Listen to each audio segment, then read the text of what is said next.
కనీసం నేనైతే మార్నింగ్ అయితే బ్రేక్ఫాస్ట్ ఉండదు, ఓన్లీ ఆమ్లెట్ ఉంటుంది. అది నా మొత్తం లైఫ్ స్టైల్లోనే మార్చుకున్నాం. ఈ విధంగా ప్రతి ఒక్కరు కూడా మార్చుకుంటున్నాం. కొన్ని ప్రాంతాల్లో రాగి తినేవాళ్ళు, కొన్ని ప్రాంతాల్లో జొన్నలు తినేవాళ్ళు.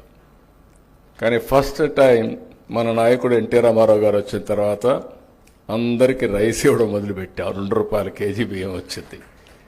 కరువు ప్రాంతాల్లో అప్పుడప్పుడే రైస్ తినడం ప్రారంభించారు. కానీ ఈరోజు వచ్చిన పరిస్థితులు మారాయి. రైస్ ఎక్కువ తింటే డయాబెటీస్ వస్తుంది. ఫుడ్ హ్యాబిట్స్ దీనివల్ల మారిపోతున్నాయి.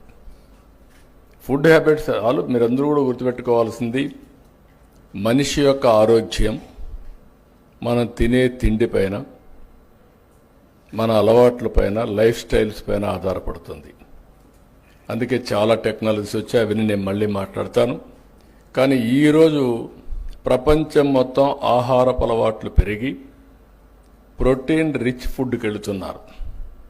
ప్రోటీన్ అంటే మీరంతా కూడా చికెన్, ఫిష్, లేకుంటే ఎగ్స్. మన మిత్రులు చెప్తున్నారు ఎగ్స్ డిమాండ్ తగ్గిందని, కరెక్టే. కానీ ఎడ్యుకేషన్ కూడా అవసరం.